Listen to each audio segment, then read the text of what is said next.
இன்னைக்கு நம்ம என்ன பார்க்க போகிறோம் அப்படின்னு பார்த்தீங்கன்னா கான்டோர் இன்டெகிரல்ஸை பற்றி தான் டிஸ்கஸ் பண்ண போகிறோம். மேத்தமெட்டிக்கல் ஃபிசிக்ஸில் இருக்கக்கூடிய மெயின் டாபிக் இது கான்டோர் இன்டெகிரல்ஸ். ஏன்னா இப்போ நம்ம டிஸ்கஸ் பண்ணுறப்ப உங்களுக்கே தெரியும். ஓகே, இந்த கான்டோர் இன்டெகிரல்ஸ் எதுக்கு அப்படின்னு பார்த்தீங்கன்னா காம்ப்ளெக்ஸ் ஃபங்க்ஷனை இன்டெகிரேட் பண்ணுறதுக்காக. காம்ப்ளெக்ஸ் ஃபங்க்ஷன்னா என்ன சொல்லலாம்? இப்போ காம்ப்ளெக்ஸ் ஃபங்க்ஷன்னா ரியல் அண்ட் இமேஜினரி பார்ட்ஸ் இந்த மாதிரி இருந்துச்சு அப்படின்னு, இந்த காம்பினேஷன்ஸ்ல இருந்துச்சு அப்படின்னா அதை இன்டெகிரேட் பண்றது கொஞ்சம் கஷ்டம் நார்மல் இன்டெகிரேஷன்ல. அதனால நம்ம கான்டோர் இன்டெகிரலை சூஸ் பண்ணி நம்ம கான்டோர் இன்டெகிரலை நம்ம வச்சு பண்றோம். ஓகே, ஸோ கான்டோர் இன்டெகிரல்னா என்ன அப்படின்னா சில பேசிக்கா நம்ம தெரிஞ்சுக்கலாம். இப்போ பாத்தீங்கன்னா இங்க ஒரு டயக்ராம் போட்டிருக்கேன் இல்லையா, இங்க எக்ஸ் ஆக்சிஸ் இருக்கு, ஒய் ஆக்சிஸ் இருக்கு. எக்ஸ் ஆக்சிஸ்ல பாருங்க minus infinity to plus infinity, y ஆக்சிஸ்ல பாருங்க minus i infinity to plus i infinity. அப்படின்னா என்ன அர்த்தம்? எக்ஸ் ஆக்சிஸ் வந்து ரியல் ஆக்சிஸ், ஒய் ஆக்சிஸ் வந்து இமேஜினரி ஆக்சிஸ். ஓகே, இப்போ எக்ஸ் ஆக்சிஸ் இப்போ மைனஸ் பாயிண்ட்ல இருந்து பாத்தீங்கன்னா பிளஸ் பாயிண்ட்டுக்கு டிராவல் ஆகி போயிட்டு இருக்குன்னு வச்சுக்கோங்க. ஓகே, டிராவல் பண்றோம்னு வச்சுக்கோங்க. டிராவல் பண்றோம். ஸோ டிராவல் பண்றப்போ இந்த ஒரு செமி சர்க்கிளா முடியுது இல்லையா, இதுக்கு பேரு செமி சர்க்குலர் ஆர்க். இதுக்கு பேர் என்ன அப்படின்னா செமி சர்க்குலர் ஆர்க். அதே மாதிரி பிளஸ்ல இருந்து மைனஸ்க்கு வந்தோம் அப்படின்னா இது ஒரு கீழே இருக்கக்கூடிய செமி சர்க்குலர் ஆர்க். ஓகே, இப்போ இது வந்து மேல ஒரு பார்ட் கீழே ஒரு பார்ட் இருக்க மாதிரி. இப்போ ஒரு கம்ப்ளீட் சர்க்கிள் எப்போ முடியும் அப்படின்னா இங்கிட்ட இருந்து இங்கிட்ட டிராவல் பண்ணி வந்தாதான் இது ஒரு கம்ப்ளீட் சர்க்கிளா முடியும். ஒரு கம்ப்ளீட் சர்க்கிளா முடிஞ்சிச்சு அப்படின்னா இதுக்கு பேரு ஃபுல் கான்டோர். என்ன ஓகேவா? Full contour. நெக்ஸ்ட் வந்துட்டு பாத்தீங்க அப்படின்னா இதுல இன்னொரு விஷயம் இருக்கு, போல்ஸ் கான்செப்ட் இருக்கு. போல்ஸ்னா என்ன அப்படின்னு பாத்தீங்கன்னா இப்போ மேல செமி சர்க்குலர் டிஸ்க் சொன்னோம், செமி சர்க்குலர் ஆர்க் சொன்னோம் இல்லையா. ஸோ இது வந்துட்டு பாசிட்டிவ் போல், கீழே இருக்கிறது வந்துட்டு இமேஜினரி, அது வந்து நெகட்டிவ் சொல்ல முடியாது, இமேஜினரி போல். ஓகே ஓகே, இதுதான் வந்து பேசிக் கான்செப்ட். இதை பத்தி நம்ம தெரிஞ்சிருக்கணும். நெக்ஸ்ட் வந்துட்டு இதோட டைப்ஸ் இருக்கு, அனலிட்டிக் அண்ட் நான் அனலிட்டிக் அப்படிங்கிறது. அனலிட்டிக் அப்படின்னா a function f of z is analytic if it is differentiable everywhere in an open region. இந்த சர்க்கிள்குள்ள இட் இஸ் டிஃபரன்ஷியபிளா இருந்துச்சு அப்படின்னா அது வந்து அனலிட்டிக். இது என்ன அப்படிங்கறத நம்ம பிராக்டிக்கலா சம் போட்டு பார்க்கறப்போ இன்னும் நம்மளுக்கு ஈஸியா இருக்கும். Okay, if it is not differentiable அப்படின்றப்போ அது வந்துட்டு நாட் அனலிட்டிக். ஓகேவா? இப்போ இதுக்கு நம்ம ஃபார்முலா பார்க்க போறோம். ஸோ ஃபார்முலா பார்த்துக்கோங்க. இதுதான் let z is equal to x plus iy. நான் சொன்னேன் இல்லையா காம்ப்ளெக்ஸ் ஃபார்ம்ல இருக்கும் அப்படின்னு. காம்ப்ளெக்ஸ் ஃபார்ம்னா ரியல் பார்ட்டும் இருக்கும், இமேஜினரி பார்ட்டும் இருக்கும். ஐ சேர்ந்து வரதை தான் நம்ம இமேஜினரி பார்ட்னு சொல்றோம். இப்போ z is equal to iy be a complex number and the circle C is parameterized as z of t. The z is equal to x plus iy, இந்த function of t எழுதிருக்கேன் பாருங்க. z of t is equal to x of t plus I into y of t for t belongs to a, b. இந்த a, bங்கிறது தான் நம்மளுடைய இன்டெகிரேஷனுடைய limits. Okay, okay. So next நமக்கு formula வந்து தெரியும், integral C. Integral சினா என்னது? Integral contour. C கீழே போட்டோம் அப்படின்னா contour. f of z dz is equal to, இது நம்ம ஃபார்முலா நல்லா தெரிஞ்சுக்கணும், a to b f of z of t into z dash of t. z dash of t இது general formula கான்டோருக்கு. So இதை வச்சு ஒரு ப்ராப்ளம் பார்த்தோம் அப்படின்னா ஈஸியா இருக்கும். இன்டெகிரேட் f of z அப்படின்னு சொல்லிட்டு z மட்டும் கொடுத்துருக்காங்க along a circle of radius 1 centered at origin. z of t is equal to e power it where t belongs to 0, 2 pi. Limits கொடுத்துட்டாங்க, f of z கொடுத்துட்டாங்க, z of t கொடுத்துட்டாங்க. நம்மளுக்கு என்ன formula தெரியும்? General formula. இதுதான் கான்டோருடைய general formula. So இதுல நம்ம வந்து என்ன பண்ண போறோம் அப்படின்னா சப்ஸ்டியூட் பண்ண போறோம். So using the integral formula, integral c f of z dz is equal to integral a to b f of z of t into z dash of t dt. இப்போ f of z க்கு பதிலா என்ன கொடுத்திருந்தாங்க? z கொடுத்திருந்தாங்க. a, b அந்த limits வந்துட்டு 0, 2 pi. z of t என்ன கொடுத்திருந்தாங்க அப்படின்னு பாத்தீங்கன்னா e power it. ஓகே, இப்போ வந்து நான் இதுல சப்ஸ்டியூட் பண்றேன். z of dz is equal to integral 0 to 2 pi e power it. நான் z dash of t கண்டுபிடிச்சேன்னு வச்சுக்கோங்க. இதை நான் வந்து டிஃபரன்ஷியேட் பண்ணேன்னா i into e power it என்ன கிடைக்கும்? எனக்கு i into e power it. So நான் இங்க சப்ஸ்டியூட் பண்ணேன்னு வச்சுக்கோங்க, இங்க e power it i into e power it அப்படின்னு ஆகும். Okay, next integral c z dz is equal to, நான் ஐய வெளியில கொண்டு வந்திருக்கேன் இன்டெகிரேஷனுக்கு வெளியில, 0 to 2 pi e power 2it dt. இந்த இன்டெகிரலோட வேல்யூ என்ன அப்படின்னு பாத்தீங்கன்னா 0. ஸோ நம்மளுக்கு ஃபைனலி இது வந்து என்ன ஆகும் அப்படின்னா 0. ஓகேவா? இந்த ஜெனரல் ஃபார்மேட்டுக்கு வந்துருச்சா? ஜெனரல் ஃபார்மேட் நம்ம என்ன பார்த்தோம்? Integral c f of z dz பார்த்தோம் இல்லையா? ஸோ இதோட வேல்யூ என்ன கண்டுபிடிச்சிருக்கோம்? 0 அப்படின்னு கண்டுபிடிச்சிருக்கோம். எதுக்கு given function f of z is equal to z. Okay, இந்த கான்டோரை நம்ம எங்கெல்லாம் யூஸ் பண்ண போகிறோம் அப்படின்னு பார்த்தீங்கன்னா காச்சிஸ் தியரமில் யூஸ் பண்ண போகிறோம். காச்சிஸ் தியரமில் பார்த்தீங்கன்னா f of z is analytic everywhere inside and on a closed contour C. இதுக்கு பாருங்க ஜெனரல் ஃபார்மேட் ஈக்குவேஷன் க்ளோஸ்ட் அந்த இன்டெக்ரல் மேலே என்ன போட்டிருக்கோம், ஒரு சர்க்கிள் போட்டிருக்கோம். இதுக்கு பேர் என்னதுன்னா closed integral of contour C. Closed integral of contour C f of z is equal to 0. ஓகேவா?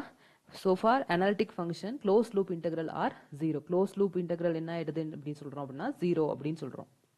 ஓகே, இப்போ இதுக்கு ஒரு எக்ஸாம்பிள் பார்த்தோம் அப்படின்னா நம்ம இன்னுமே கிளியர் ஆயிடும். let f of z is equal to z square அப்படிங்கிற ஒரு ஃபங்க்ஷன் கொடுத்துருக்காங்க. let c be the circle of mod z is equal to 1 traversed counterclockwise. counterclockwise-னா என்ன? anticlockwise. anticlockwise-ஐ நம்ம இப்படியும் சொல்லலாம் counterclockwise அப்படின்ட்டு. ஓகே, இப்போ கொடுத்துருக்க ஃபங்க்ஷன் என்ன? f of z is equal to z square. இப்போ இந்த ஃபார்முலாவில் நீங்க அப்படியே போட்டீங்க அப்படின்னா ஈக்குவல் டு 0. அவ்வளோதான். இப்போ f of z z square is a polynomial.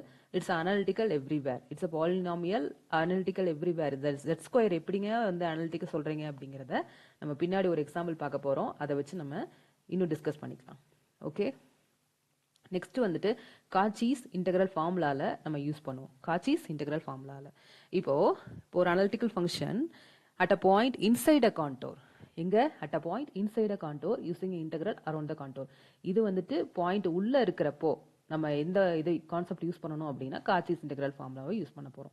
இப்போ f of a is equal to 1 by 2 pi I closed integral of c f of z divided by z minus a dz. இது general formula. So இது எப்படி, இது வந்து பார்த்தீங்க அப்படின்னா n values இருந்துச்சு அப்படின்னா இதை நம்ம வந்து இந்த ஃபார்முலா யூஸ் பண்ணுவோம். ஓகே, டெரிவேட்டிவ் கூட இந்த ஃபார்முலா யூஸ் பண்ணுவோம். இதுக்கு சிம்பிள் எக்ஸாம்பிள் பார்த்தோம் அப்படின்னா நம்மளுக்கு இது வந்து ஈஸியாக புரியும். ஸோ சிம்பிள் பாருங்க. let f of z is equal to e power z. Find f of 0 using the unit circle c mod z is equal to 1 using the formula. Okay, நம்மளுக்கு என்ன ஃபார்முலா தெரியும்? இதுதான் நம்மளுக்கு ஃபார்முலா தெரியும் இப்போதைக்கு. f of a is equal to 1 by 2 pi I closed integral of c f of z divided by z minus a dz. So f of z என்ன கொடுத்துருக்காங்க? e power z கொடுத்துருக்காங்க. So f of a இருக்க இடத்துல 0 இருக்கு. So f of 0 equal to f of 0 equal to 1 by 2 pi I closed integral of c f of z இருக்க இடத்துல என்ன இருக்கு? e power z இருக்கு. a இருக்க இடத்துல என்ன போட்டிருக்கேன்? 0 போட்டிருக்கேன். ஓகே, இப்போ f of 0க்கு எனக்கு இப்போ e power z by இன்டெக்ரலுக்குள்ள z மட்டும் வந்துருச்சு. ஓகே, இந்த ஃபாலோ பண்ணிட்டே வாங்க, அப்போ தான் உங்களுக்கு வந்துட்டு புரியும், இல்லாட்டி புரியாது. ஸோ நெக்ஸ்ட் வந்து என்ன பண்ணியிருக்கேன் அப்படின்னா அந்த 2 pi I இந்த பக்கம் கொண்டு போய்க்கங்களேன். 2 pi I f of 0 is equal to closed integral of e power z divided by z into dz. Okay, இப்போ f of 0 அப்படிங்கிறது e power 0. ஓகே, இப்போ இங்கே f of 1 இருந்ததுன்னா e power 1, f of 2 இருந்துச்சுன்னா இங்கே e power 2 அந்த மாதிரி போடுவோம். ஓகே, இப்போ இங்கே f of 0 இருக்கனால இங்கே e power 0 வந்துட்டு 1. ஸோ f of 0 இருக்க இடத்துல 1ன்னு போடணும். 1 போட்டுட்டு நம்ம இந்த வேல்யூ இந்த இன்டெக்ரல் அப்படியே எழுதிக்கணும். ஓகே, இந்த ஃபைனல் ஆன்சர் வந்து என்ன அப்படின்னா 2 pi I. என்ன final answer? 2 pi I. Next வந்துட்டு ரெசிடியூ தியரம். இந்த ரெசிடியூ தியரம் எப்போ யூஸ் பண்ணுவோம் அப்படின்னு பார்த்தீங்கன்னா போல்ஸ் கான்செப்ட் வர்றப்ப ரெசிடியூ தியரம் யூஸ் பண்ணுவோம். ஓகே, போல்ஸ் கான்செப்ட் அப்படின்னா நம்ம முன்னாடி பார்த்தோம் இல்லையா, போல்ஸ் வந்துட்டு 2 போல்ஸ் இருக்கும். ரியல் போல், இமேஜினரி போல், இந்த மாதிரி 2 போல்ஸ் இருக்கும். ஸோ 2 போல்ஸ் தான் இருக்குமா அப்படின்னா சில இடங்கள்ல இந்த சமேஷன் யூஸ் பண்றாங்கன்னா என்ன அர்த்தம்? மல்டி போல்ஸ் இருக்கக்கூடிய கான்செப்டும் இருக்கு அப்படின்னு அர்த்தம். ஓகே, ஸோ அந்த மாதிரி கேசஸ்ல நம்ம இந்த சமேஷனுக்கு பண்றோம் அப்படின்னா நிறைய போல்ஸ் இருக்கு அப்படிங்கிறப்போ நம்ம எந்த போல்ஸை மட்டும் எடுத்து பண்றோமோ அந்த போல்ஸ் மட்டும் நம்ம எடுத்து யூஸ் பண்ணிக்கலாம். ஓகே, இப்போ பாருங்க ஃபார்முலா என்னன்னா closed integral of c f of z dz is equal to 2 pi I summation residue of f dot ak. akங்கிறது சிங்குலர் பாயிண்ட்ஸ், அதாவது poles at poles inside c, poles inside c இந்த function of f அப்படின்னு சொல்லிட்டு. Okay, இப்போ வந்து பாத்தீங்கன்னா it is used to evaluate the integral. இந்த இதுவும் வந்து பாத்தீங்கன்னா காம்ப்ளெக்ஸ் ஃபார்ம், பட் இன்டெகிரேஷன் பாருங்க -∞ to +∞.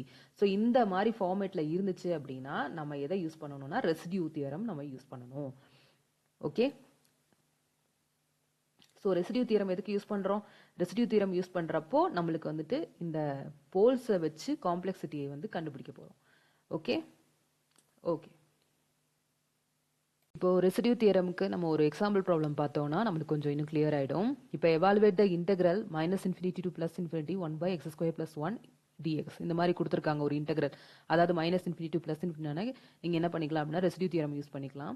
ஸோ ஸ்டெப் 1 என்ன பண்ணணும்னா கொடுத்துருக்க ஃபங்க்ஷனை f(z)ன்னு எழுதணும் ஈக்குவல் டு 1 இந்த வேல்யூவை நான் அப்படியே z ரீப்ளேஸ் பண்ணிக்கிறேன் x இருக்க இடத்துல z² + 1 which is equal to 1/z-1 z அதாவது z minus i z minus i z plus i complex ஃபார்ம்ல நம்ம எழுதிக்கிறோம். காம்ப்ளெக்ஸ் ஃபார்ம்னா என்னது, ரியல் அண்ட் இமேஜினரி பார்ட்ஸுக்கு எழுதுவோம் இல்லையா. ஸோ அந்த மாதிரி காம்ப்ளெக்ஸ் ஃபார்ம்ல நான் இதை அப்படியே பிரித்து எழுதிக்கிறேன். ஸோ இந்த பிராக்கெட்டை வந்து நான் தனித்தனியாக ஜீரோக்கு ஈக்குவேட் பண்ணுறேன். ஸ்டெப் 2 வந்து என்ன அப்படின்னா ஜீரோக்கு ஈக்குவேட் பண்ணுறது. இப்போ z minus i equal to 0 போட்டேன்னா எனக்கு என்ன கிடைக்கும்னா z is equal to i. அதே மாதிரி z plus i ஈக்குவேட் பண்ணேன்னா z is equal to minus i. இப்போ இதை நான் ஈக்குவேட் பண்ணுறதுனால எனக்கு என்ன கிடைக்கும் அப்படின்னு பார்த்தீங்கன்னா போல்ஸ் கிடைக்கும். போல்ஸ்னா இப்போ என்ன கிடைச்சிருக்கு, எனக்கு i ஒரு போல் மைனஸ் i ஒரு போல். ஓகே, ஸ்டெப் 3 என்ன அப்படின்னா ரெசிடியூ கண்டுபிடிக்கணும். ஏன்னா இந்த ஃபார்முலாவில் பார்த்தீங்கன்னா தெரியும். இப்போ residue of f of a. K, இப்போ ரெசிடியூ கண்டுபிடிக்க போகிறோம். நம்மளுக்கு 2 போல்ஸ் இருக்குது அப்படின்னு தெரிஞ்சு போச்சு. இதை வந்து நம்ம ரெசிடியூ கண்டுபிடிக்கணும். ஸோ இப்போ இதுதான் வந்து ஜென்ரல் ஃபார்மேட். இப்போ residue z is equal to i. நான் i மட்டும்தான் எடுத்துக்கிறேன், மைனஸ் i எடுக்கலை. ஏன்னா இது வந்து இமேஜினரி பார்ட்டு. நான் ரெண்டுக்குமே கண்டுபிடிக்கலாம், இதுக்கும் கண்டுபிடிக்கலாம் இதுக்கும் கண்டுபிடிக்கலாம். பட் எனக்கு நல்லா ஃபைனல் சொல்யூஷன் அச்சீவ் பண்ண முடியாது. அதனால ஏதாவது ஒரு போல தான் நம்ம சூஸ் பண்ணுற மாதிரி இருக்கும். இப்போ பாருங்க, நான் ரியல் போல் தான் நான் எடுத்திருக்கேன். z is equal to i. Okay, இப்போ residue of z is equal to i, f of z is equal to limit z minus i, limit z minus i. இங்கே என்ன போடுறீங்களோ அதே இங்கேயே போட்டுறணும். z minus i into z minus i இங்கே into இந்த function நம்மளுடைய f of z இருந்துச்சு இல்லையா, அந்த ஃபங்க்ஷன் இந்த இடத்துல போட்டுறணும். 1/z minus i z plus i. இப்போ z minus i z minus i cancel ஆயிரும். இப்போ limit value z minus i னா என்னது, z is equal to i ன்னு சப்ஸ்டியூட் பண்ணணும்னு அர்த்தம். இப்போ i சப்ஸ்டியூட் பண்ணீங்கன்னா என்ன ஆயிரும், 1/i plus i. z இருக்க இடத்துல i வரும். So 1/i plus i which is equal to 1/2i. இப்போ ரெசிடியூ கண்டுபிடிச்சிட்டோம். இந்த ரெசிடியூ கண்டுபிடிச்ச பின்னாடி ஃபைனலி நம்ம வந்துட்டு ஸ்டெப் 4 என்ன அப்படின்னா நம்ம தியரம்ல சப்ஸ்டியூட் பண்றது தான். So closed integral of c f of z dz is equal to 2πi summation. இதுதான் நம்மளோட ஃபார்முலா. இப்போ இதுதான் கண்டுபிடிச்சிருக்கோம். இப்போ 2πi into 1/2i. 2i cancel ஆயிரும். ஸோ பை மட்டும் தான் நம்மளோட ஃபைனல் ஆன்சர். ஸோ இந்த இன்டெக்ரலோட வேல்யூ என்ன அப்படின்னா பை. ஓகே, சரி. இப்போ என்ன அப்படின்னா அடுத்து கொடுத்துருக்க ஃபங்க்ஷன் வந்துட்டு அனலிட்டிக்கா இல்லையா அப்படிங்கிறத நம்ம செக் பண்ண போறோம். இப்போ நம்ம என்ன பார்க்க போறோம் அப்படின்னு பார்த்தீங்கன்னா கொடுத்துருக்க ஃபங்க்ஷன் வந்து அனலிட்டிக்கா இல்லையா அப்படின்ட்டு. To check the given function is analytic or not. Okay, எதை யூஸ் பண்ணணும் அப்படின்னா காச்சிஸ் ரீமேன் ஈக்குவேஷனை யூஸ் பண்ணி தான் இது அனலிட்டிக்கா இல்லையா அப்படிங்கிறத நம்ம கண்டுபிடிக்க போறோம். ஸோ கொடுத்துருக்க for a given function z is equal to x plus iy. அப்போ ரியல், அதாவது அனலிட்டிக்கான்னு கண்டுபிடிக்கிறதுக்கு அங்கே ரியல் பார்ட்டும் இருக்கணும் இமேஜினரி பார்ட்டும் இருக்கணும். ஒன்லி ரியல் இருந்தாலும் பத்தாது, இமேஜினரி இருந்தாலும் பத்தாது. நம்மளுக்கு ரெண்டுமே சேர்ந்து இருந்தால் தான் நம்ம வந்து இதுக்கு வந்து கண்டுபிடிக்க முடியும். ஓகே ஓகே, இப்போ z is equal to x plus i இருக்குன்னு வச்சுக்கோங்களேன். இதை நான் வந்து f of z is equal to u of x, y plus iv into x, y. நான் காச்சிஸ் ரீமன் ஈக்குவேஷன் எழுதுறதுக்கு முன்னாடி நான் இந்த ஃபார்மேட்டுக்கு நான் z is equal to x plus iy எழுதிக்கிறேன். ஓகே, ஸ்டெப் 2 என்ன அப்படின்னா நமக்கு காச்சிஸ் ரீமன் ஈக்குவேஷன் என்ன அப்படின்னு தெரியணும். So dou u by dou x is equal to dou v by dou y. dou u by dou y is equal to minus dou v by dou x. Okay, அப்போ dou u by dou x கண்டுபிடிக்கணும், dou v by dou y கண்டுபிடிக்கணும், dou u by dou y கண்டுபிடிக்கணும், dou v minus dou v by dou x கண்டுபிடிக்கணும். So step 3 என்ன அப்படின்னா நம்ம check பண்ண போறோம் whether it is continuous or not. Continuous or நாட்னா என்னது, அனலிட்டிக் ஆர் நாட் அப்படின்னு கண்டுபிடிக்க போறோம். ஸோ கொடுத்துருக்க ஃபங்க்ஷன் என்ன அப்படின்னா z². ஒரு எக்ஸாம்பிள் ப்ராப்ளம் கொடுத்துருக்காங்க z². z²னா நம்ம zங்கிறது ஒரு காம்ப்ளெக்ஸ் நம்பர். ஸோ இது எப்படி எழுதலாம், x plus iy எழுதலாம். x plus iy the whole square. a plus b the whole square formula தான். இப்போ நம்ம இதை பிரிச்சு எழுதுறோம்னா a² plus b² plus 2iyx. இப்போ i² வேல்யூ நம்மளுக்கு என்ன தெரியும், -1. ஸோ இந்த மாதிரி ஆகுமா, f of z is equal to x² minus y² plus 2iyx. இப்போ நெக்ஸ்ட் ஸ்டெப் என்ன அப்படின்னா ரியல் தனியா இமேஜினரி டேர்ம்ஸ் தனியா பிரிச்சு எழுத போறோம். இப்போ ரியல் யாரு வருவா அப்படின்னா யூக்கு ரியலும் பிக்கு இமேஜினரியும் பிரிச்சு எழுதணும். ஏன்னா